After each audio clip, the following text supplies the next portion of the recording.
Hi, I'm John Green. This is Crash Course World History, and today we're going to discuss, wait for it, the Mongols. So you probably have a picture of the Mongols in your head. Yes, that's the picture. Brutal, bloodthirsty, swarthy, humorously mustachioed warriors riding the plains, wearing fur, eating meat directly off the bone, saying bar, bar, bar, bar, bar, bar, bar. In short, we imagine the Mongol Empire as stereotypically barbarian. And that's not entirely wrong. But if you've been reading recent world history textbooks like we here at Crash Course have, you might have a different view of the Mongols, one that emphasizes the amazing speed and success of their conquests, how they conquered more land in 25 years than the Romans did in 400, how they controlled more than 11 million contiguous square miles. And you may even have read that the Mongols basically created nations like Russia and even Korea. One historian has even claimed that the Mongols smashed the feudal system and created international law. Renowned for their religious tolerance, the Mongols, in this view, created the first great free trade zone, like a crazy medieval Eurasian NAFTA. And that's not entirely wrong either. Stupid truth, always resisting simplicity.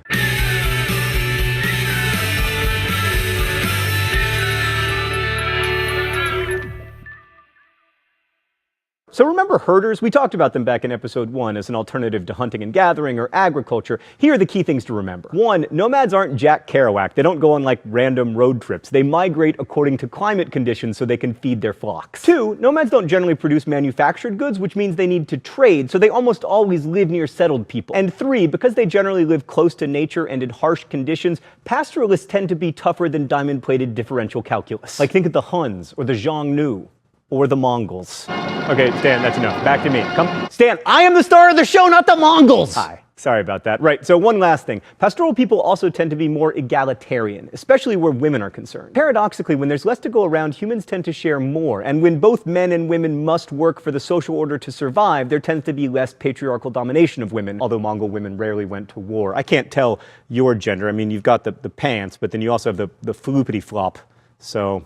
That's the technical term, by the way. I'm a historian. If you had to choose a pastoral nomadic group to come out of Central Asia and dominate the world, you probably wouldn't have chosen the Mongols, because for most of the history we've been discussing, they just hung out in the foothills bordering the Siberian forest, mixing, herding, and hunting, quietly getting really good at archery and riding horses. Also, the Mongols were much smaller than other pastoral groups like the Tatars or the Uyghurs. And not to get like all great man history on you or anything, but the reason the Mongols came to dominate the world really started with one guy, Genghis Khan. Let's go to the thought bubble. The story goes that Genghis, or Chinggis Khan, was born around 1162 with the name Temujin to a lowly clan. His father was poisoned to death, leaving Temujin under the control of his older brothers, one of whom he soon killed during an argument.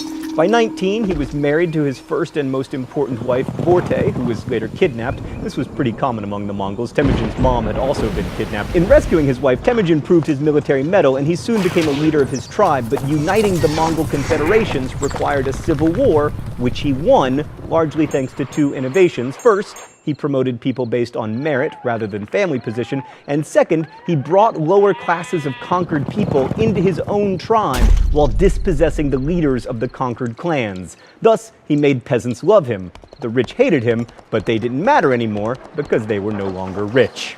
With these 2 building block policies, Temujin was able to win the loyalty of more and more people, and in 1206 he was declared the Great Khan, the leader of all the Mongols. How? Well, the Mongols chose their rulers in a really cool way. A prospective ruler would call a general council called a kurultai, and anyone who supported his candidacy for leadership would show up on their horses, literally voting with their feet. Mr. Green, but horses don't have feet. They have hooves. I hate you, me from the past. Also, no interrupting the thought bubble. After uniting the Mongols, Genghis Khan went on to conquer a lot of territory. By the time he died in his sleep in 1227, his empire stretched from the Mongol homeland in Mongolia all the way to the Caspian Sea. Thanks, Thought Bubble. So that's a pretty good looking empire, and sure, a lot of it was pasture or mountains or desert, but the Mongols did conquer a lot of people too. And in some ways, with Genghis's death, the empire was just getting started. His son Ogadai Khan expanded the empire even more, and Genghis's grandson Mongke was the great Khan in 1258 when Baghdad, the capital of the Abbasid Empire, fell to the Mongols. And another of Genghis's grandsons, Kublai Khan, conquered the Sung dynasty in China in 1279. And if the Mamluks hadn't stopped another of Genghis's grandsons at the Battle of Ain Jalut, they probably would have taken all of North Africa. Man, Genghis Khan sure had a lot of grandkids. Well, it must be time for the open letter. An open letter to Genghis Khan's descendants. Oh, but first let's check what's in the secret compartment today. Oh, A noisemaker and champagne poppers. Stan, you know I suck at these. What's all this for? Oh, it's because it's a birthday party! Yay! Happy birthday to Genghis Khan's descendants. How do I know it's your birthday, Genghis Khan's descendants? Because every day's your birthday.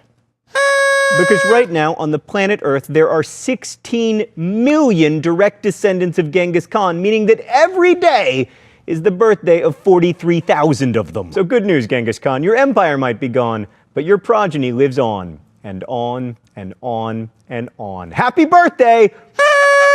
Best wishes, John Green. Unfortunately for the Mongols, those guys weren't always working together because Genghis Khan failed to create a single political unit out of his conquests. Instead, after Genghis's death, the Mongols were left with 4 really important empires called Khanates. The Yuan dynasty in China, the Ilkhanate in Persia, the Chagatai Khanate in Central Asia, and the Khanate of the Golden Horde in Russia. If you remember all the way back to the Hellenistic period, this is similar to what happened to another good general who wasn't much for administration, Alexander the Great. Also, neither of them ever conquered India. The Mongols succeeded primarily because of their military skill. Genghis Khan's army, which never numbered more than 130,000, was built on speed and archery, just like this guy. Mongol mounted archers were like super fast tanks compared to the foot soldiers and knights they were up against. But wait, all the military history nerds are saying, once people knew the Mongols were coming, why didn't they just hole up in castles and forts? It's not like the Mongols had flying horses. Except they did.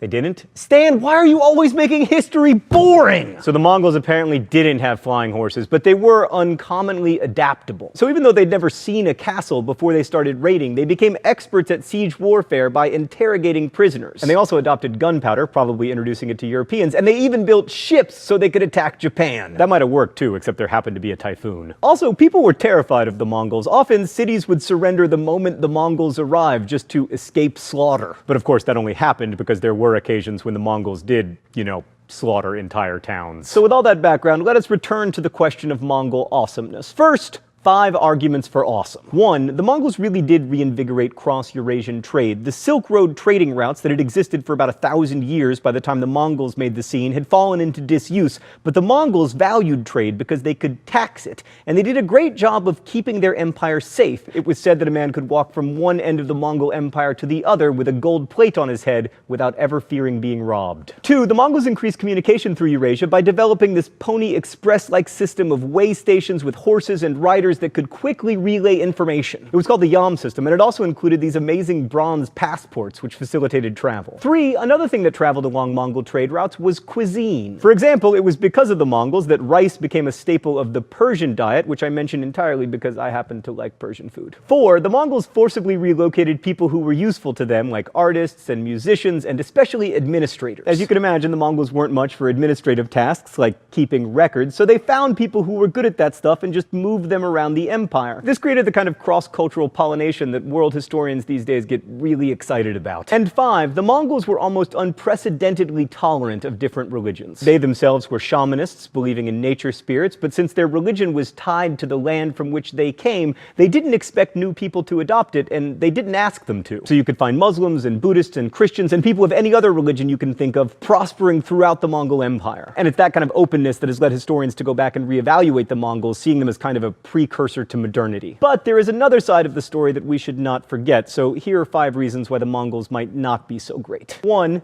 Here is Genghis Khan's definition of happiness. The greatest happiness is to vanquish your enemies, to chase them before you, to rob them of their wealth, to see those dear to them bathed in tears, to clasp to your bosom their wives and daughters. Off topic, but if that quote rings a bell, it might be because Oliver Stone blatantly plagiarized Genghis Khan in the movie Conan the Barbarian. 2 is an extension of 1. The Mongols were seriously brutal conquerors. I mean, not uniquely brutal, but still. The Mongols often destroyed entire cities, and most historians estimate the number they killed to be in the millions. 3, their empire didn't last. Within 80 years, they'd left China and been replaced by a new dynasty, the Ming, and in Persia, they blended in so completely that by the 15th century, they were totally unrecognizable. I mean, they'd even taken up agriculture. Agriculture, the last refuge of scoundrels who want to devote their lives to working instead of scootily pooping. They also weren't particularly interested in artistic patronage or architecture. I mean, Your palace may last forever, but my yurt can go anywhere. 5. The Mongols were probably responsible for the Black Death. By opening up trade, they also opened up vectors for disease to travel, in the case of the plague, via fleas infected with Yersinia pestis. And at least according to one story, the Mongols intentionally spread the plague by catapulting their plague-ridden cadavers over the walls of Kaffa in the Crimea. While this primitive act of biological warfare might have happened, it's unlikely to be what actually spread the plague. More likely, it was the fleas on the rats in the holds of Black Sea ships that were trading with Europe, but that trade only existed because of the Mongols. All right, Stan, one last time. Cue the Mongoltage. So the Mongols promoted trade, diversity, and tolerance, and they also promoted slaughter and senseless destruction. And what you think about the Mongols ends up saying a lot about you. Do you value artistic output over religious diversity? Is imperialism that doesn't last better or worse than imperialism that does? And are certain kinds of warfare inherently wrong? If you think those are easy questions to answer, then I haven't been doing my job.